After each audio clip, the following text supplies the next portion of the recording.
नमस्कार दोस्तों, स्वागत है mister SSC previous year YouTube channel पर। मेरा नाम है पंकज और आज मैं इस वीडियो में एसएससी सीजीएल 12 अप्रैल थर्ड शिफ्ट का इंग्लिश सेक्शन का सॉल्यूशन आपके साथ शेयर करूंगा। अगर आपको वीडियो अच्छी लगे तो यार चैनल को सब्सक्राइब एंड वीडियो को लाइक करना मत भूलना, और कोई सुझाव हो तो आप हमें कमेंट में जरूर लिखना। चलिए क्वेश्चन को देखते हैं। देखिए पहले क्वेश्चन में आपको सिनोनिम बताना है। तो बोल्स्टर एक वर्ड दिया गया है। बोल्स्टर का मतलब था किसी चीज को मजबूत करना, और स्ट्रेंथन का मतलब भी होता है मजबूत करना। इम्बोर्डन का मतलब था साहस देना या एनकरेज करना। और इसमें दिया गया डिस्करेज। डिस्करेज का जो मतलब होगा वो होगा किसी को निरुत्साह करना, मतलब उसके साहस को कम करना, उसे निर्बल बनाना मतलब कमजोर करना। और वीकन का मतलब भी होता है कमजोर करना। तो इसका जो आंसर होगा, इसका आंसर हो जाएगा फर्स्ट वाला, स्ट्रेंथन। स्ट्रेंथन इसका आंसर हो जाएगा बोल्स्टर का। चलिए बढ़ते हैं नेक्स्ट क्वेश्चन की ओर। सेकंड क्वेश्चन में आपको फिल इन द ब्लैंक्स भरना है। देखिए यहाँ पे मैं आपको मतलब बताता हूँ कि इनके मतलब क्या क्या होते हैं। पहले वर्ड का जो बताया गया कि पहला वर्ड जो है ऑर्गेनाइजर। ऑर्गेनाइजर का मतलब होता है जो एक तरह का जो किसी संगठन का मेन लीडर होता है या आयोजक होता है। पार्टिसिपेंट्स का मतलब होता है जो अभ्यर्थी होते हैं या किसी चीज में हिस्सा लेते हैं, किसी कंपटीशन में हिस्सा लेने वाले या फिर किसी प्रतियोगिता में भाग लेने वाले, उन्हें पार्टिसिपेंट्स बोलते हैं। क्रिटिक्स का मतलब होता है कोई किसी भी मूवी को या किसी आर्टिकल को या किसी न्यूज़पेपर को, किसी बुक को जो जज करते हैं उन्हें क्रिटिक्स बोलते हैं। और ट्रेनर्स का मतलब होता है जो प्रशिक्षण देने वाले होते हैं, मतलब प्रशिक्षक। तो इसका जो आंसर, इसके आंसर को देखते हैं। This training programme for students, जो ट्रेनिंग प्रोग्राम है स्टूडेंट्स के लिए बना हुआ है, ये हेल्प करेगा किन्हें? हेल्प द ऑर्गेनाइजर को हेल्प करेगा? नहीं, ऑर्गेनाइजर को हेल्प बिल्कुल नहीं करेगा। ये पार्टिसिपेंट्स को हेल्प करेगा, उनके लिए बना हुआ है जो भाग लेंगे। क्रिटिक्स के लिए कोई जज नहीं करेगा, ना ही किसी प्रशिक्षक को ये जज हेल्प करेगा। ये हेल्प करेगा पार्टिसिपेंट्स को। Understand the different methods of communication, communication के मेथड्स को अंडरस्टैंड समझने के लिए हेल्प करेगा। तो इसका जो आंसर होगा वो होगा पार्टिसिपेंट। चलिए नेक्स्ट क्वेश्चन को देखते हैं। फिटर। देखिए ये जो फिटर का मतलब होता है, इसका मतलब होता है किसी चीज को वेस्ट करना। और फिटर का मतलब होगा वेस्ट करना। और स्पॉइल का मतलब भी होता है वेस्ट करना। हॉर्ड का मतलब होता है इकट्ठा करना। तो स्प्रेड का मतलब होता है फैलाना किसी चीज को। और वेस्ट का मतलब होगा बर्बाद करना। स्प्रेड का मतलब फैलाना। और इसमें पूछा गया एंटोनिम। एंटोनिम का मतलब होता है कि विपरीत शब्द बताना है आपको, विलोम शब्द। तो स्पॉइल का तो सेम मतलब है, तो ये तो नहीं होगा आंसर। आंसर होगा हमारा सेकंड। चलिए बढ़ते हैं नेक्स्ट क्वेश्चन की ओर। रैंडम सिनोनिम पूछा गया। रैंडम का मतलब होता है कि without any aim, without any order, मतलब कहने का कि कोई सीक्वेंस में ना होना, किसी एम के साथ ना होना, कोई उद्देश्य के साथ ना होना, बस ऐसे ही यूं ही, मतलब बिना बिना किसी ऑर्डर के। तो इसका जो आंसर होगा, इसका जो आंसर हो जाएगा वो हो जाएगा आर्बिट्ररी। आर्बिट्ररी का मतलब होता है कि बिना किसी सीक्वेंस के, अपनी किसी इच्छा से। तो इसका आंसर हो जाएगा। प्लान का मतलब होगा योजनाबद्ध तरीके से किसी काम करना, तो ये इसका आंसर नहीं होगा। डेफिनेट का मतलब होगा निश्चित, ये भी इसका आंसर नहीं होगा। रीजनेबल का मतलब होगा लॉजिकल या तर्क संगत, तो ये भी इसका आंसर नहीं होगा। इसका आंसर हो जाएगा रैंडम। चलिए नेक्स्ट क्वेश्चन देखते हैं। फिफ्थ क्वेश्चन जो ग्रामेटिकल एरर के ऊपर पूछा गया, और इसमें पूछा गया कि बताइए इसमें कि कहाँ गलती है। आइए देखते हैं इस क्वेश्चन को। देखिए यहाँ शुरू होता है, we will definitely win the match this time because our team has prepare well. देखिए इस बार हमारी टीम पक्का जीत जाती क्योंकि हमारी टीम ने बहुत ज्यादा तैयारी कर चुकी है। तो अगर हमारी टीम तैयारी कर चुकी है तो मतलब प्रेजेंट परफेक्ट में सेंटेंस हुआ। और प्रेजेंट परफेक्ट में अगर सेंटेंस होता तो हैज और हैव के साथ में, मैंने पहले भी बताया, हैज या हैव आएगा तो उसके साथ में वर्ब की थर्ड फॉर्म लगनी चाहिए। लेकिन यहाँ पे क्या लगा, यहाँ पे वर्ब की फर्स्ट फॉर्म लगी हुई है, तो ये गलत हो जाएगा। ये इसका आंसर जो होगा वो होगा हैज प्रिपेयर की जगह हैज प्रिपेयर्ड आएगा। यहाँ पे इसमें डी लगाना पड़ेगा, ये अब सही हो जाएगा। तो इसका आंसर जो है वो फोर्थ है। चलिए नेक्स्ट क्वेश्चन देखते हैं। फिफ्थ क्वेश्चन में पूछा गया कि सिक्स क्वेश्चन पूछा गया कि चार सेंटेंस दिए गए और उन्हें कोहेरेंट मैनर में लगाना है। तो देखते जरा पहले को सेंटेंस एक को देखते हैं। The main activity of Palampur is farming and 80 families of the upper caste on the majority of land in Palampur. जो मेन जो काम है पालमपुर एक जगह है उसका, वो फार्मिंग है। और 80 परिवार जो हैं ज्यादातर जमीन को अपने पास रखते हैं। ये पहले का मतलब हो गया। सेकंड को देखते हैं। Palampur village has around 450 families which belong to different caste and creeds. और पालमपुर के पास में 450 फैमिलीज हैं जो अलग अलग मत और अलग अलग कास्ट जातियों से बिलोंग करती हैं। See the neighbouring towns of the village are well connected and all weather roads are also well connected. जो नेबरिंग टाउन से, जो पड़ोसी जो कस्बे हैं वो भी अच्छे से जुड़े हुए हैं रोड से, किसकी, पालमपुर की। और साथ में वो जो रोड है वो 12 मासी है, मतलब 12 महीने चलती है। The, there are other activities in Palampur like dairy, और पालमपुर में अन्य जो व्यवसाय हो गया, डेयरी है, ट्रांसपोर्ट है, एक जगह से दूसरी जगह जाना या वाहन का चलना, स्मॉल स्केल मैन्युफैक्चरिंग, मतलब छोटे लेवल पर वहां पे कुछ मैन्युफैक्चरिंग होती है, सामान बनता है, which also help the run the economy in the village, और जो क्या मदद करते हैं इकोनॉमी को चलाने के लिए विलेज की। देखिए पहले का जो इसका जो मेन ओपनिंग सेंटेंस होगा, इसमें हमें यही ध्यान रखना पड़ता है, वो होगा बी, क्योंकि कितने परिवार हैं पालमपुर में, परिवार कितने हैं, 450 फैमिलीज हैं जो अलग अलग मत और अलग अलग जातियों से बिलोंग करती हैं, और उनमें से 80 परिवार, देखिए आप 450 में से लिंक करेंगे तो क्या होगा, 80 परिवार ऐसे हैं, आप पर्टिकुलर कर दिया उस चीज को, ये जनरल था सेंटेंस, ये पर्टिकुलर कर दिया कि 80 परिवार जो है मेजोरिटी ऑफ द लैंड को ओन करते हैं, मतलब ज्यादा जमीन उनके पास है। तो पहला हो जाएगा बी, उसके बाद हो जाएगा ई। तो हम देखते हैं बी ए किसमें है, देखिए बी ए सिर्फ एक ही में दिखाई दे रहा है, इसमें नहीं है, और इसमें है, इसमें भी नहीं है, इसमें भी नहीं, तो आंसर अपना यही हो जाएगा। आगे देखते हैं, चेक करते हैं डीसी को, डी और सी। हाँ, आगे कह रहा है कि there are other activities, other activities भी है पालमपुर में, लाइक डेयरी हो गया, ट्रांसपोर्ट हो गया, स्मॉल स्केल मैन्युफैक्चरिंग हो गया, which also help run the economy in the village, जो मदद करती हैं इकोनॉमी को रन करने के लिए विलेज में। और साथ में द नेबरिंग जो टाउन्स है, जो आसपास के जो कस्बे हैं उस जगह के, वो अच्छे से कनेक्टेड है 12 मासी रोड से। तो इसका डी और सी हो जाएगा, तो ये आंसर हो जाएगा सेकंड। चलिए बढ़ते हैं नेक्स्ट क्वेश्चन की ओर। 8 क्वेश्चन, 8 क्वेश्चन में वन वर्ड सब्स्टिट्यूशन पूछा गया, मतलब एक आपको फ्रेज दिया होगा, एक कोई सेंटेंस दिया होगा, उसका आपको एक वर्ड में मतलब बताना है। Someone who studies elections and voting statistics, देखिए ऐसा व्यक्ति जो इलेक्शंस के बारे में पढ़ता है और अपनी प्रिडिक्शन देता है उसके आधार पर, उसे मैथमेटिशियन मतलब गणितज्ञ तो बिल्कुल भी नहीं बोलेंगे, एनालिस्ट तो बिल्कुल नहीं बोलेंगे, विश्लेषक भी नहीं बोलेंगे, एनालिस्ट किसी भी विषय का हो सकता है। सिफोलॉजिस्ट, देखिए सिफोलॉजिस्ट उसी व्यक्ति को बोलते हैं जो इलेक्शन के ट्रेंड को पहचानता है और बताता है। साइकोलॉजिस्ट जो होगा मनोवैज्ञानिक होगा, तो ये भी नहीं होगा आंसर, तो आंसर हो जाएगा इसका थर्ड। चलिए नेक्स्ट क्वेश्चन को देखते हैं। 9th क्वेश्चन, 9th क्वेश्चन में पूछा गया कि जो भी गलती है उसे रिप्लेस करना है सही भाग से सेंटेंस के। I can not understand that you are trying to say, मुझे समझ नहीं मैं समझ नहीं सकता जो तुम कहना चाह रहे हो। देखिए इसमें जो गलती है वो ये है दैट, दैट जो है रिलेटिव प्रोनाउन है, और यहाँ पे आएगा इंट्रोगेटिव प्रोनाउन। तो इंट्रोगेटिव प्रोनाउन कौन सा होगा, विच तो बिल्कुल भी नहीं होगा, नो सब्स्टिट्यूशन हो ही नहीं सकता, क्योंकि जब यहाँ गलती तो कैसे हो सकता है, हु भी नहीं हो सकता, क्योंकि किसी पर्सन के लिए हु नहीं आ रहा, किसी चीज के लिए आया, तो what you are trying to say इसका सही आंसर हो जाएगा।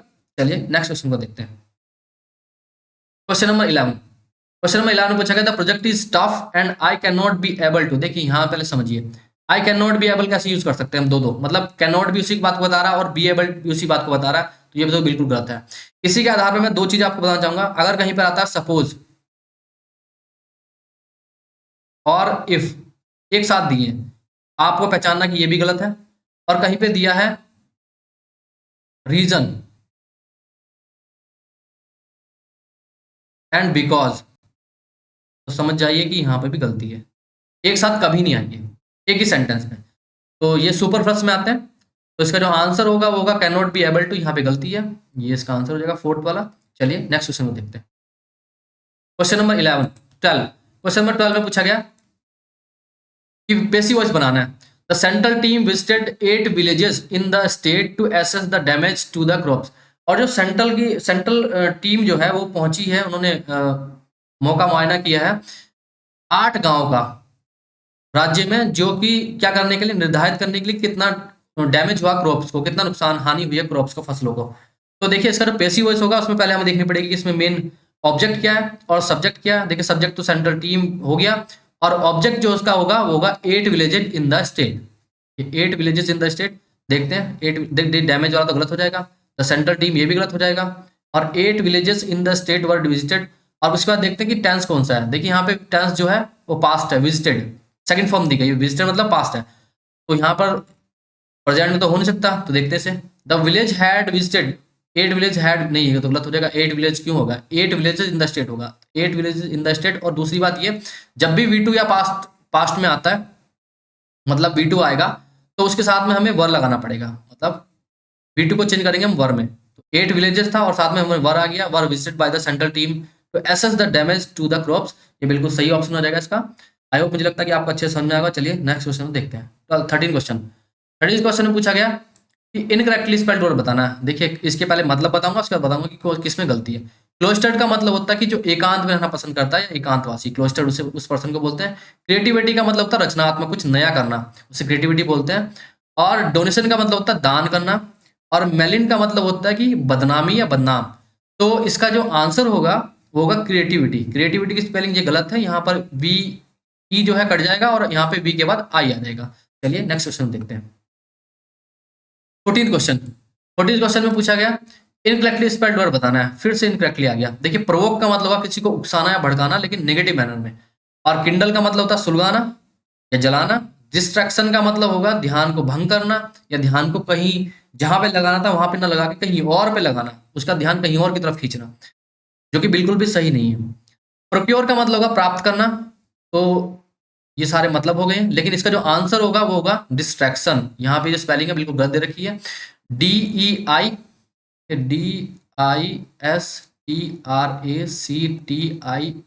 ये स्पेलिंग होगी डिस्ट्रैक्शन की, ये गलत दे रखी है। चलिए देखते हैं नेक्स्ट क्वेश्चन को। 15 क्वेश्चन। 15 क्वेश्चन में पूछा गया ये फिल इन द ब्लैंक्स के ऊपर क्वेश्चन है। Have you checked if we have information about the location. क्या तुमने पहले से चेक कर चुके हो कि हमारे पास पर्याप्त जानकारी है उस लोकेशन के बारे में या नहीं है। तो प्रोफ्यूज का मतलब यहाँ पर होता है बहुत अधिक मात्रा में, प्रोलिफिक मतलब कह सकते हैं एक तरह से। तो ये तो नहीं होगा। इनएडिक्वेट का मतलब पर्याप्त ना होना, तो ये भी नहीं होगा। इनसफिशिएंट का मतलब पर्याप्त ना होना, ये भी नहीं होगा। सफिशिएंट होगा कि आपके पास पर्याप्त मात्रा में जानकारी है उस लोकेशन की या नहीं है। तो सफिशिएंट इसका आंसर हो जाएगा फोर्थ। चलिए नेक्स्ट क्वेश्चन देखते हैं। 16 क्वेश्चन।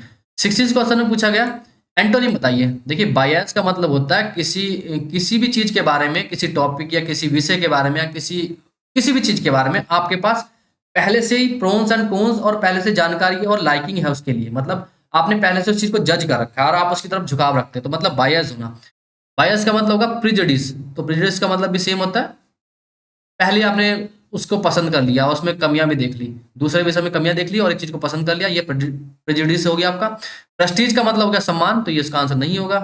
और देखिए नहीं, ये एंटोनिम पूछा गया। बायस और प्रेजुडिस तो सेम होंगे, तो ये तो आंसर बिल्कुल भी नहीं होगा। स्टेज का मतलब होगा स्तर। और फेयरनेस का मतलब होगा बिल्कुल भी बायस ना होना। देखिए सम्मान से तो इसका कोई मतलब ही नहीं है, तो फेयरनेस इसका आंसर हो जाएगा, क्योंकि फेयरनेस में आप क्या करते हो, फेयर होते हो ना, इधर ना तो आप इधर एल की तरफ जाओगे लेफ्ट की साइड, ना राइट की साइड जाओगे, किसी तरफ आप नहीं जाओगे, ना इधर ना दाएं ना बाएं, सीधा आप बीच में रहोगे मिडिल में, मतलब आप सीधा सीधा फेयरनेस को सपोर्ट करोगे। चलिए देखते हैं नेक्स्ट क्वेश्चन को। 17th question. 17th क्वेश्चन में आपको दिया गया रिपोर्टेड स्पीच दी गई है, मतलब इनडायरेक्ट दिया गया और डायरेक्ट आपसे पूछा गया। Where did the children leave their record books, the sport coach ask the class perfect. देखिए क्लास परफेक्ट यहाँ पे मॉनिटर को कहा गया, ये मतलब जस्ट फ्रेज है। अब देखते हैं इसे। सबसे पहले इसमें ध्यान रखना कि ये जो सेंटेंस दिया गया है, जो सेंटेंस है वो है इंट्रोगेटिव में, तो हमारा जो होगा आस्क्ड आएगा। देखते आस्क, सभी में आस्क लगा हुआ।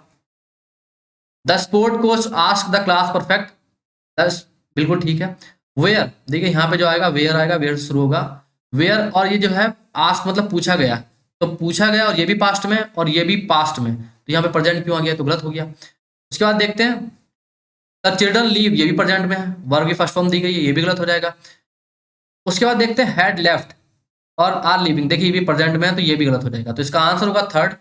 देखिए मैं पहले बता रहा आपको, इस तरह के सेंटेंस या इस तरह के क्वेश्चन में आपको सिर्फ एक चीज चेक करनी है, वो मेन चीज ये कि पहले टेंस कौन सा दिया गया और किस टेंस में पूछा गया। दूसरा, आपको इनके ऑब्जेक्ट और सब्जेक्ट पे फोकस करना है, बस इसी से आप आसानी से पकड़ पाओगे कि आंसर हमारा सही क्या होगा। इतनी बात को ध्यान रख लीजिए। चलिए नेक्स्ट क्वेश्चन देखते हैं। Question number 18। क्वेश्चन नंबर 18 में पूछा गया कि वन वर्ड सब्स्टिट्यूशन बताना है। तो डूइंग समथिंग ऑकवर्डली और इन क्लमजी मैनर। देखिए क्लमजी का मतलब होता है भद्दे तरीके से, और मैनर का मतलब तरीका, और ऑकवर्डली का मतलब होगा बहुत बुरा, जिसे देखकर आपको घृणा सी हो जाए उसे ऑकवर्ड बोलते हैं। जो बिल्कुल भी सही ना हो, उस एट द टाइम बिल्कुल भी सही ना हो। हिस्निंग का मतलब होगा बहुत जल्दी करना। फम्बलिंग का मतलब होगा लड़खड़ाना या फंबल करना या गुड़गुड़ाना, मतलब फंबल मतलब मन में कुछ गुड़गुड़ा रहे हैं या कुछ बोल रहे हैं, मतलब, और लड़खड़ाना भी इसका मतलब होगा, ये दोनों इसका मतलब हो जाएंगे। फॉल्टर का मतलब होगा कुछ फ्लटर का मतलब होगा लड़खड़ाना, फम्बलिंग का मतलब कुछ टटोलना भी होगा, इसका मतलब टटोलना भी होगा, स्टम्बलिंग का मतलब गिरना होगा, गिर जाना और फॉल होना। तो इसका जो आंसर होगा वो होगा फम्बलिंग, इसका आंसर फम्बलिंग हो जाएगा। फॉल्टरिंग का मतलब लड़खड़ाना होगा और फम्बलिंग का मतलब टटोलना, कुछ एमलेसली कुछ आप कर रहे हो इस काम को और जो बिल्कुल भी ठीक नहीं है, उसे फम्बलिंग बोलते हैं। चलिए देखते हैं, नेक्स्ट क्वेश्चन देखते हैं। Question number 19। क्वेश्चन नंबर 19 में क्या गया, कॉट रेड हैंडेड, मतलब एक इडियम दिया गया, आपको इडियम का मतलब बताना है। कॉट रेड हैंडेड का मतलब होता है, कॉट रेड हैंडेड का मतलब होता है कि एट द टाइम आप कुछ गलत कर रहे हो और उसी टाइम आपको पकड़ लिया रंगे हाथ। तो रंगे हाथ हिंदी में से बोला जाता है। तो caught in the act of doing something illegal, हाँ यही इसका आंसर हो जाएगा, मतलब उसी रंगे हाथ ही उसे पकड़ लिया, तो ये इसका आंसर हो जाएगा। Caught with the hand covered in blood, आपने उसे पकड़ा और उसका हाथ जो था ब्लड में सना हुआ था, नहीं ये तो बिल्कुल भी आंसर नहीं है। Caught stealing red objects like apples and tomatoes, आपने उसे लाल चीजें उठाते हुए चुराते हुए पकड़ लिया, जैसे कि बनाना, आप जैसे कि एप्पल हो गया और आपका मतलब टमाटोज हो गया, नहीं ये भी नहीं होगा। Caught by someone wearing a red wristband, और आपने पकड़ लिया उसे, उसने पहन रखा था एक लाल रंग का रिस्ट बैंड, कलाई वाला कुछ बैंड पहन रखा होगा, नहीं ये भी नहीं होगा। तो इसका आंसर जो होगा फर्स्ट होगा। चलिए देखते हैं नेक्स्ट क्वेश्चन को। To be all ears, to be all ear का मतलब होगा बहुत ज्यादा एक्साइटेड होना किसी चीज के बारे में और ईगर होना। देखते हैं, to have extra large ears, नहीं नहीं, बड़े बड़े कान होना, नहीं ये तो बिल्कुल भी नहीं होगा। To be inquisitive and curious, inquisitive का मतलब होगा किसी चीज के बारे में जानने की इच्छा रखना, और क्यूरियस का मतलब भी वही होगा, क्यूरियस जानने की इच्छा रखना। तो ये नहीं, ये भी नहीं होगा इसका आंसर। टू बी इम्पेशेंट, बिल्कुल उतावलापन दिखाना, इम्पेशेंट होना, उतावला होना किसी चीज के बारे में, नहीं ये भी इसका आंसर नहीं होगा। To be ready and eager to listen, हाँ तैयार रहना और उत्सुक रहना, जानने के लिए, सुनने के लिए, बेसिकली सुनने के लिए, जानने के लिए, तो ये होगा टू बी ऑल ईयर्स, इसका आंसर हो जाएगा। चलिए नेक्स्ट क्वेश्चन देखते हैं, ये इसका आंसर है, ये वाला, ये इसका आंसर हो जाएगा। चलिए नेक्स्ट क्वेश्चन देखते हैं। Question number 21। 21 में हमें एक क्लोज टेस्ट दिया गया, क्लोज टेस्ट का मतलब हमें समझना पहले, उसके बाद हमें फिर ऑप्शन चुनने हैं। सबसे पहले दिया गया, in the 19th century there was an industrial revolution in Europe, as a result millions of people left and went to work in big factories in cities. देखिए जैसे 19वीं शताब्दी में इंडस्ट्रियल रेवोल्यूशन मतलब बड़ी बड़ी इंडस्ट्रीज यूरोप में आने लगी, तो हुआ क्या कि लोग जो थे गांव छोड़ के शहर की तरफ आने लगे। लेकिन आज क्या हो रहा है, today it is the reverse, आज उसका उलट है। इन सेवरल मेजर सिटीज, बड़ी बड़ी शहरों में people have started moving out, लोगों ने क्या कर दिया, अब बड़े बड़े शहरों से वापस जाना शुरू कर दिया है। वाह, क्यों? दे वॉन्ट अ क्लीनर, वो चाहते हैं कुछ साफ इन्वायरमेंट, हमारा पर्यावरण। देयर आर फ्यूअर जॉब्स, और यहाँ पे बहुत कम जॉब्स हैं इन हैवी इंडस्ट्रीज, बड़ी बड़ी जो कंपनियां उनमें, लाइक स्टील हो गया और पावर जनरेशन हो गया। स्टील का उद्योग, स्टील का जो उद्योग है और पावर का जो उद्योग है जिससे पावर बनती है, उसके उद्योग में बहुत कम जॉब्स हैं, इसलिए क्या हो रहा है, लोग जो है छोड़ के जा रहे हैं वापस अपने गाँव की तरफ या शहर से दूर। There are more jobs in service industries like banking, tourism and food delivery, और आज के समय पे क्या हो रहा है, ज्यादा जो जॉब्स हैं वो सर्विस में हो गई, सर्विस सेक्टर में, जैसे बैंकिंग हो गया, टूरिज्म हो गया और फूड डिलीवरी हो गया, जैसे कि आप जोमेटो को देख लीजिए, स्विगी को देख लीजिए। बिसाइड, इसके अतिरिक्त मॉडर्न जो ट्रांसपोर्ट है and communication have made it easier for people to work और इवन वर्क फ्रॉम होम, और आज का जो ट्रांसपोर्ट है वो बहुत तेज है, और कम्युनिकेशन जो है, कम्युनिकेशन तो उससे भी ज्यादा तेज है। उसने क्या कर दिया, हमारे काम को क्या है घर से करने के लिए हमें एक सुगम रास्ता दे दिया है, हम आसानी से अपने घर से ही बैठ बैठे काम कर सकते हैं। The result of this revolution in the 21st centuries will be spread cities, और इस ये जो तरीका है, ये जो रेवोल्यूशन क्रांति है, ये 21st सेंचुरी में स्प्रेड करेगी, मतलब विल बी स्प्रेड है, स्प्रेड करेगी सिटीज को, जो शहर है उन्हें फैलाएगी, स्प्रॉल करेगी उन्हें। स्प्रॉल का मतलब फैलाना होता है। सिटीज आर ग्रोइंग फास्ट, और जो शहर है वो तेजी से बढ़ रहे हैं, but away from city centres, लेकिन सिटी सेंटर से दूर, आउटसाइड, मतलब सराउंडिंग्स एरिया बढ़ रहे हैं। People are choosing to live 40, 50 और 60 किलोमीटर अवे, और लोग जो है पसंद करते हैं रहना 40, 50 और 60 किलोमीटर अवे दूर, सिटी सेंटर से भी। तो आप इसका देखते हैं कि इसके आंसर क्या क्या होंगे। देखिए पहले में क्या था, पहले में लोग गांव छोड़ के शहरों की तरफ जा रहे थे, तो इसका था, as a result millions of people left the countryside and went to work in big factories in cities. लेकिन यहाँ पे जो आंसर होगा, फैक्ट्रीज थोड़ा छोड़ के जा रहे हैं वो, नहीं कंट्रीज थोड़ा देश छोड़ के थोड़ा जा रहे हैं, शहर छोड़ के जा रहे हैं, शहर तो वो खुद आ रहे हैं, तो मतलब गांव छोड़ के आ रहे हैं, कंट्री साइड इसका आंसर हो जाएगा। चलिए बढ़ते हैं नेक्स्ट क्वेश्चन को देखते हैं। ठीक है, इसका मतलब तो आपको पता ही है, फिर आपको दोबारा बता दूंगा थोड़ा इसका मतलब। चलिए देखते हैं ये सेकंड मतलब क्लोज इसका सेकंड ऑप्शन, तो सेकंड जो फिल इन द ब्लैंक्स उसे देखते हैं। Today it is the reverse in several major cities, बड़े बड़े शहरों में आज उलट कंडीशन है। People have started moving out, आज लोगों ने शहर से बाहर जाना शुरू कर दिया। क्यों? दे वांट अ क्लीनर, हाँ क्लीनर, और इसके साथ में क्या आएगा, एक एडजेक्टिव की सेकंड फॉर्म आएगी, तो क्या क्या होगा, डार्कर, हाँ बिल्कुल ठीक है, सारी सेकंड फॉर्म है। तो वर्ड सर बुरे एनवायरमेंट की तरफ जाना चाहते हैं वो, उन्हें वो चाहिए नहीं, वर्ड्स तो बिल्कुल नहीं चाहिए। ब्राइटर चाहिए उन्हें, हाँ नहीं ब्राइटर भी नहीं चाहिए, ब्राइटर का मतलब होगा तेज चमकने वाला। ग्रीनर चाहिए, हाँ ग्रीनर चाहिए उन्हें, हरियाली चाहिए उन्हें ज्यादा। डार्कर का मतलब होगा काला, और ज्यादा काला कर देना, तो ये भी नहीं होगा। तो इसका आंसर हो जाएगा थर्ड, ग्रीनर। चलिए बढ़ते हैं 23rd क्वेश्चन। इसमें पूछा गया